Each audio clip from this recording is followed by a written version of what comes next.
Assalamualaikum warahmatullahi wabarakatuh. Al-mulahadhat wal intiqadat.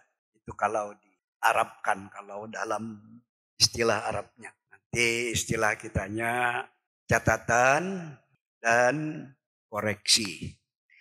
Dalam hal ini yang kita maksudkan adalah beberapa catatan terkait dengan ibadah kita. Dari catatan yang ada itu nanti ada yang kita koreksi, ada yang kita islah, dan ada yang kita kuatkan, tetapkan. Itu adalah sesuatu yang memang merupakan keharusan, keniscayaan.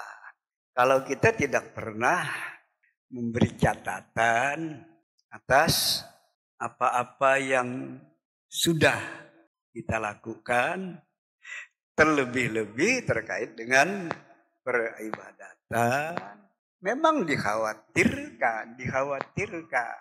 Apa yang mestinya kita koreksi, kita islah, akhirnya kita tidak pernah melihat bahwa itu mesti dikoreksi, itu mesti diislah. Yang tentu juga apa yang memang mesti kita pertahankan, kuatkan, tetapkan, ya akhirnya ya juga kita tidak sampai ke situ. Tidak sampai ke situ artinya berjalan begitu saja. Padahal penting banget catatan itu. Sehingga dari catatan itulah, sekali lagi, ini harus kita pertahankan. Ini harus kita perbaiki.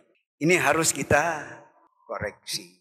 Jamaah yang dimuliakan oleh Allah, catatan nanti untuk mesti dimulai ya internal kita, pribadi kita sendiri, dan juga kemudian catatan koreksi untuk eksternal bagi kita sebagai suatu umat, sebuah jamaah, dan itu terkonfirmasi validitasnya, kebenarannya, baik self correction, koreksi internal, maupun nanti koreksi eksternal. Wal asri innal insana lafi khusrin illal ladzina amanu wa amilus solihati wa tawasau bil haqqi wa tawasau bis sabri. Yang kita garis bawahi adalah wa tawasau bil haqqi wa tawasau bis sabri.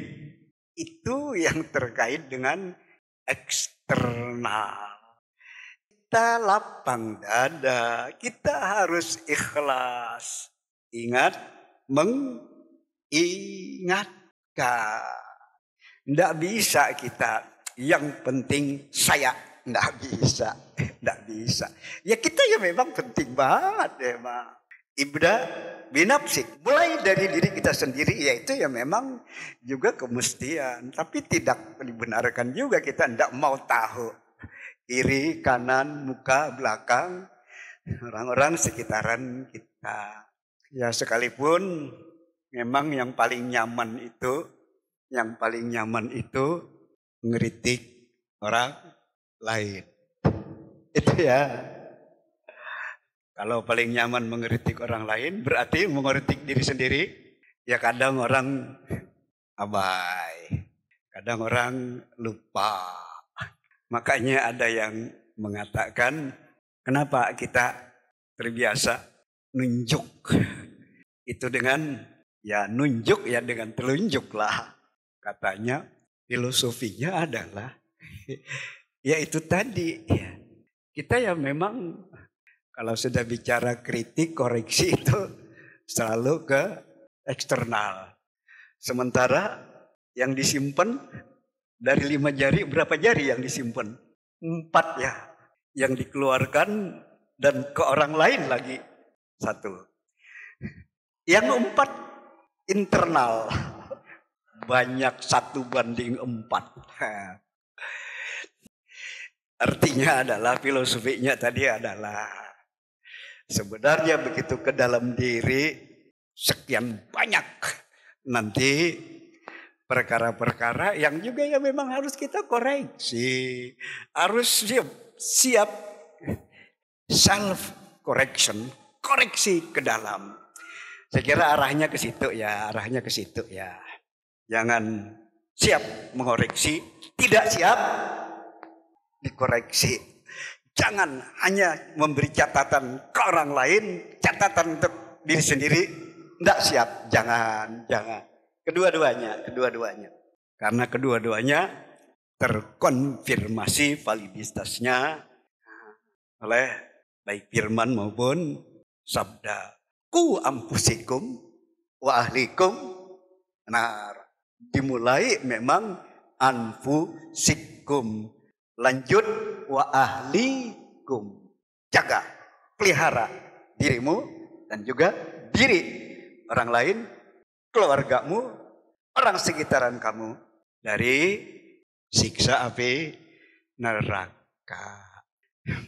Nanti judulnya kan ba'dul mulahadzat, di antara catatan. Artinya ya kalau mau menghimpun catatan ya memang tidak akan pernah habisnya ya, selalu ada catatan lah. Makanya ba'dul mulahadzat, di antara catatan dan intiqadat, koreksi fil ibadat, dalam hal ibadat.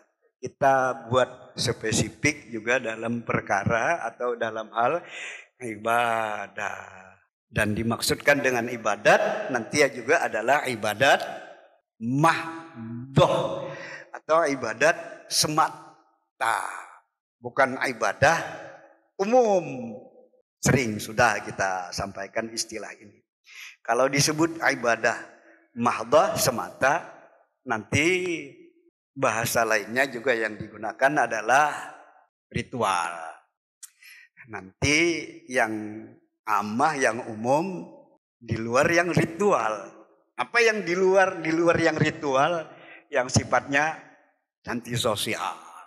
Apapun yang kita kerjakan di luar peribadatan khusus, itu bagaimana juga bernilai ibadah.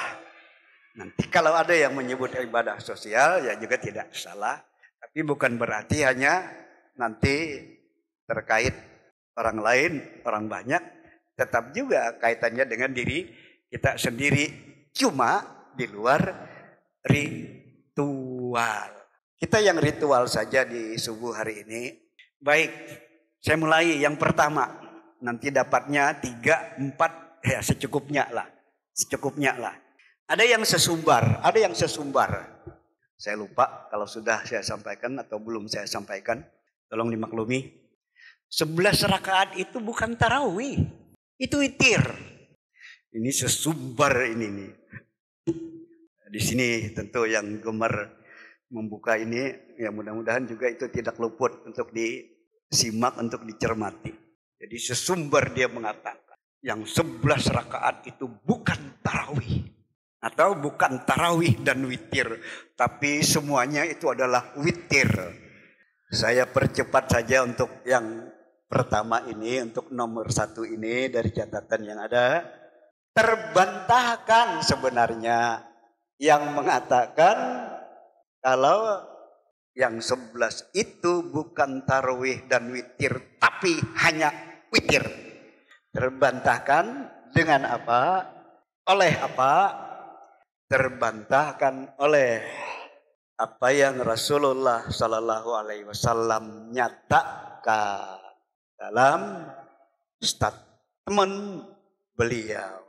Saya terus langsung ke bahasa Indonesianya saja biar cepat. Kalau kamu sholat, maksudnya sholat malam. Kalau kamu sholat, idza shalla ahadukum wastaka as-subha, lantas ada dugaan, jangan-jangan ini sudah mepet banget waktu subuh. Kita salat malam, kita menduga, jangan-jangan ini sudah mepet banget waktu subuh.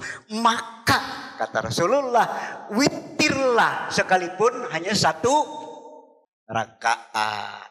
Kalau kamu sholat malam dan kamu sudah menduga jangan-jangan ini dekat banget sudah waktu subuh, maka witirlah sekalipun hanya 1 rakaat. Kalau begitu, salat yang dikerjakan tadi apa? Salat yang sudah dikerjakan tadi apa? Kalau yang sudah dikerjakan tadi adalah witir juga, Nabi tentu tidak akan mengatakan maka witirlah sekalipun hanya 1 rakaat. Berarti yang sudah dikerjakan tadi bukan witir. Nah, bagi yang belum witir ya, kalau kita kan sudah menjelaskan bahwa ya kalau sudah witir ya tidak usah witir lagi. Nanti di qiyam lail kita, di salat kita di tengah malam atau di penghujung malam, tidak usah witir lagi. Ya kalau belum ya tentu berlaku apa yang Rasulullah sampaikan tadi. Ya, maka witirlah. Ya ada kontroversi memang. Ya kalau sudah witir tidak bisa salat lagi. Ini juga sudah kita jelaskan. Kalau sudah witir tidak bisa salat lagi. Tidak. Kalau sudah witir tidak mengulang lagi witir itulah. Karena apa? Ya, penjelasannya ya atau alasannya, witir itu dimungkinkan habis sholat Isya. Kita habis sholat Isya, ba'diyah sholat 2 rakaat. Habis ba'diyah mau sholat sunat lagi. Misalnya kita manfaatkan untuk sholat witir. Wah witir aja, khawatir nanti tidak terbangun. Jadi tidak mesti harus tidur dulu. Untuk dibedakan nanti dengan salat lail, qiyam lail. Qiyam lail itu istilah yang umum, salat di malam hari. Tapi begitu Ramadan, sebutan yang khusus, sebutan tarawih. Nah, majelis yang dimuliakan oleh Allah, jadi sudah terbantahkan bahwa yang 11 itu semuanya adalah witir, terbantah. 8-nya tarawih, nanti 3-nya witir, merasa kurang. Ini yang mungkin masa kita cuma 8 tambah tengah malam, tambah setelah kita tidur bangun, nanti tambah lagi. Monggo, ndak ada halangan. Sudah witir, jangan witir lagi. Baik, catatan untuk yang ada kaitannya dengan ibadah. Sudah ya. Catatan kedua, beribadah itu harus dengan ilmu. Beribadah itu bukan dugaan-dugaan. Adapun persoalan fikih itu nanti ya memang tetap ada yang namanya fikih, pemahaman. Tapi jangan kemudian alasan pemahaman akhirnya juga liar.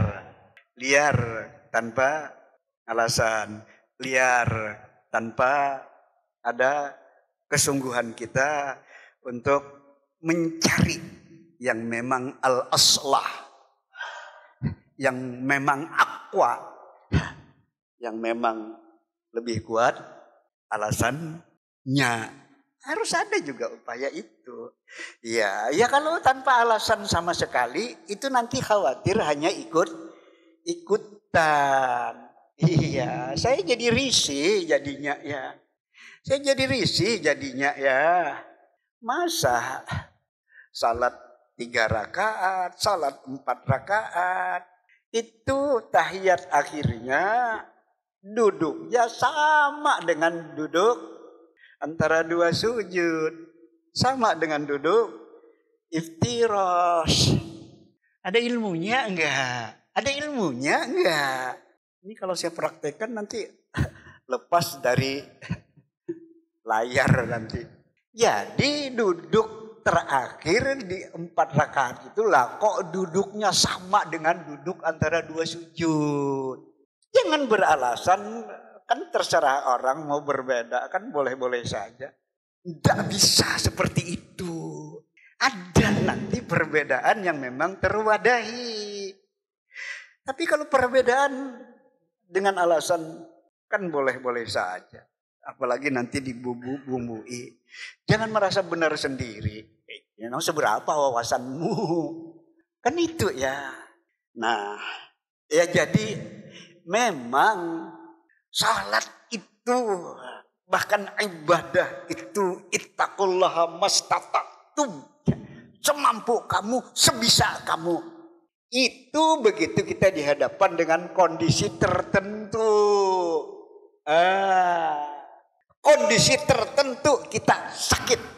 Ya terserah salatnya, bisanya duduk, bisanya berbaring. Ya itu namanya kondisi tertentu. Tapi dalam kondisi tidak ada halangan, ya kita tepatilah, ikutilah kaifiat yang ada. Sekalipun nanti ya itu sifatnya kan fikih pemahaman. Tapi pemahaman sekali lagi tidak liar, tidak semaunya kita, tidak. Nah kalau duduk di tahiyat pertama, tahiyat awal, ya memang juga sekarang terlalu banyak udah yang mungkin bergeser ya. Maksud saya adalah untuk subuh kan yang cuma 2 rakaat. Banyak yang akhirnya duduknya tidak duduk. Tahiyat akhir tawarruk tidak. Iya. Jadi duduknya kayak duduk antara 2 sujud atau duduk iftirash. Iya. Ya jangan juga lah. Jangan juga nanti dasarnya hanya ya saya lebih nyaman. Jangan juga ya. Jangan juga ya. Ya memang kaul yang menurut kita sah ya lebih meyakinkan ya adalah ya karena memang sekalipun 2 rakaat tapi dia sudah terakhir mengakhiri karena ya memang cuma 2 rakaat ya maka kita pun juga memilih duduknya ya, duduk sebagaimana duduk tahiyat akhir itu ya. Dan sudah saya praktekkan di kesempatan lain. Kenapa duduk tahiyat akhir ya, seperti memang adanya, bukan kayak duduk antara 2 sujud, duduk iftirash. Karena kita tidak akan berdiri lagi. Dan itu posisi yang memang paling nyaman, paling pas. Untuk dibedakan dengan tahiyat awal. Kenapa duduknya seperti itu? Karena kita masih mau berdiri lagi. Gak apa-apa hilang dari layar. Tahiyat akhir kan. Kita sudah akan berdiri lagi. Sehingga duduknya yang memang dalam keadaan tidak ada halangan. Kalau ada halangan. Tapi begitu tahiyat awal. Ini memang masih mau berdiri lagi. Ya, kalau begini mau berdiri lagi bongkar dulu. Nah baru berdiri. Tapi kalau begini kita langsung. Itu ya. Jadi catatan yang kedua, boleh berbeda tapi jangan juga dibuat liar, jangan juga dibuat akhirnya semau kita tanpa juga punya alasan. Ya kalau hanya ya ikut-ikut gitu saja ya nanti dulu lah jangan. Yang kedua, catatan yang ketiga. Ya memang menerapkan kerapian keseragaman itu akan bisa kita terapkan relatif rapi, relatif seragam. Kalau kita memang dalam sebuah jamaah. Kenapa dalam sebuah jamaah itu bisa relatif rapi, indah, seragam? Kenapa? Ya karena yang namanya sebuah jamaah nanti ada istilah pembahasan, ada kajian. ada pembekalan. Ya sehingga lewat kajian, lewat pembekalan itulah ya kita memang dengan apa yang kita lakukan setelah diilmui, ada ilmunya.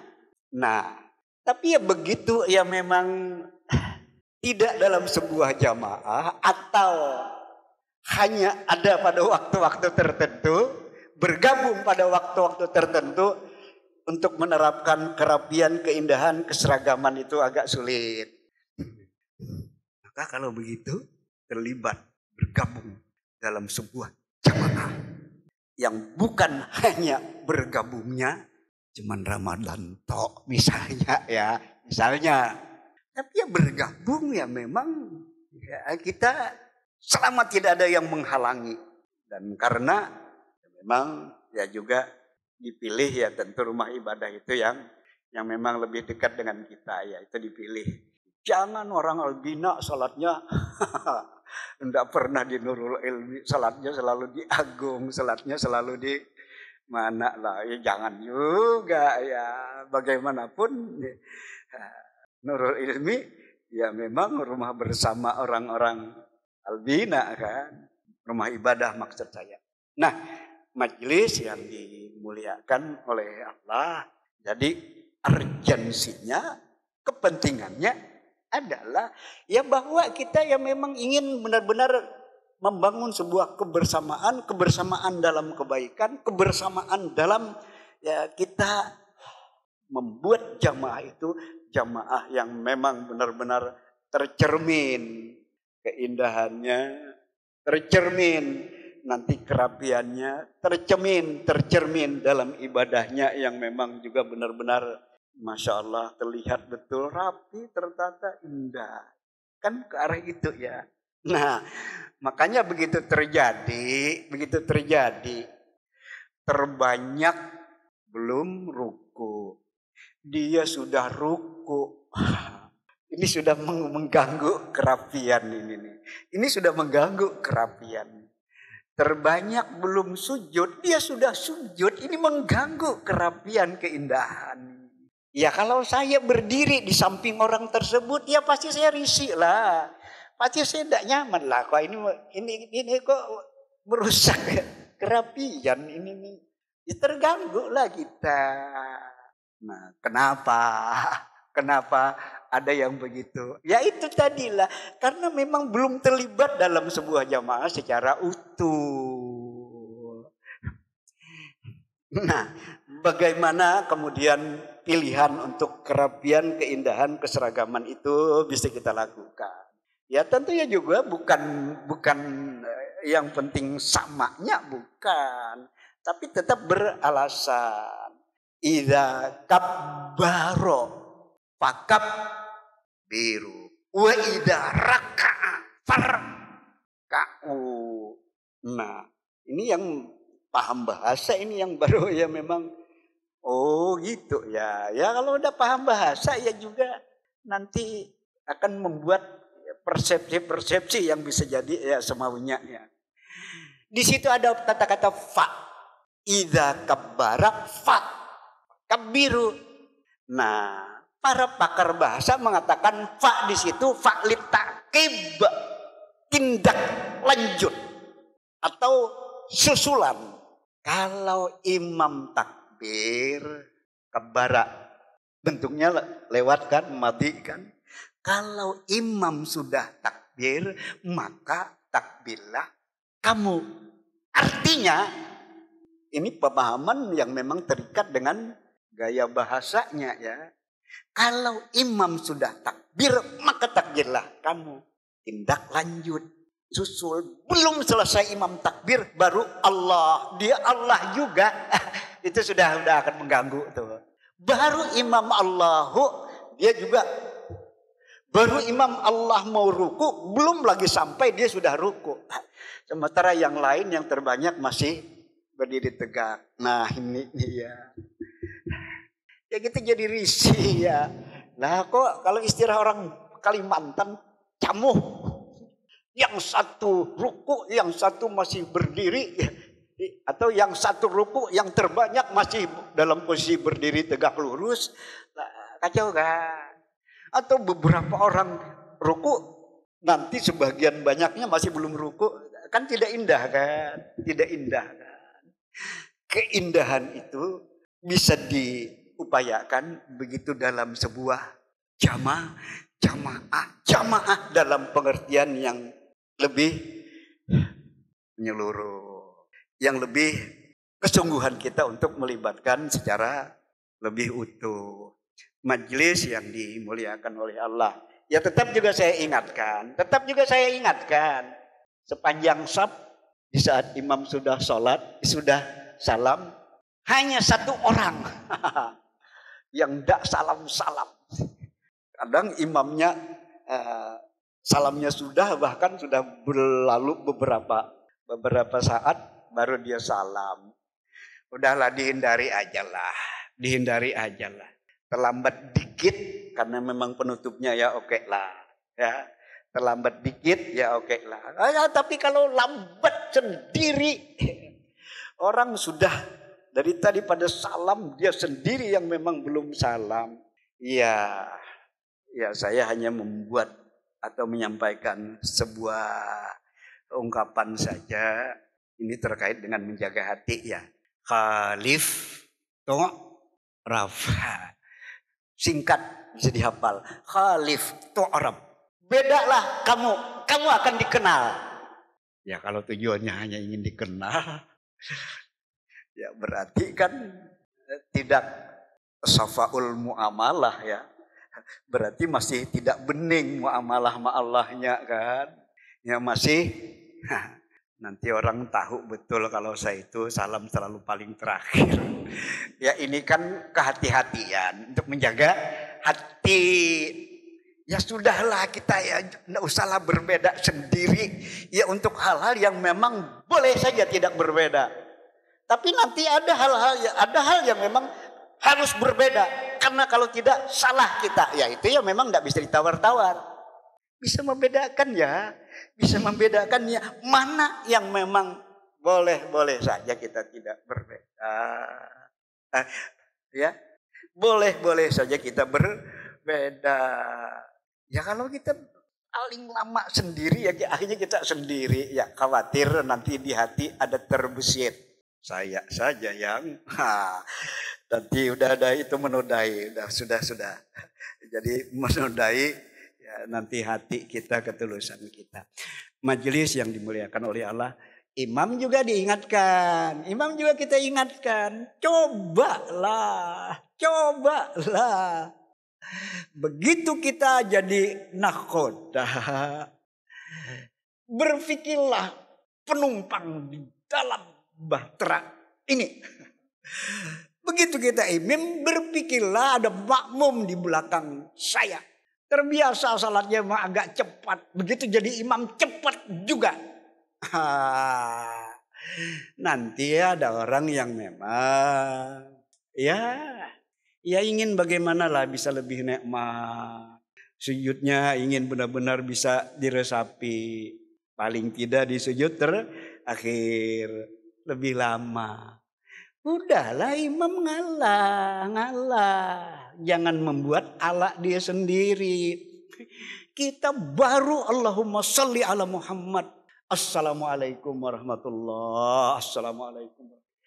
Hamidum Majid saja belum. Belum lagi Allahumma fili ma qaddamtu wa ma akhartu wa ma asrartu wa ma a'lantu wa ma anta a'lamu bihim minni antal muqaddimu antal muakhir. La ilaha illa anta ya muqallibal qulub tsabbit qalbi ala dinika wa ala taatika. Belum lagi Allahumma inni a'udzubika min adzabil qabri wa min adzabi jahannam wa min syarri fitnatil mahya wal mamat wa min syarri fitnati masjid dajjal. Padahal Nabi tidak pernah meninggal doa itu pada tahiyat akhir. Ya sekali lagi imamnya begini ini saya ingatkan Bang. Ya udahlah ditenggang karena ya juga memang beralasan. Alasannya syar'i. Iya. Ya memang at-tahiyatu mubarakatuh salawatu thayyibatulillah atau at-tahiyatulillah. Ya kalau mau baca cepat ya memang cepat, baca yang memang alon ya memang alon, baca yang memang lebih dihayati lagi ya memang nanti sebagaimana penghayatan dia maka kita ambillah yang agak tengah. Jangan membawa lagu sendiri, irama sendiri. Ini ya buat imam-imam. Ya.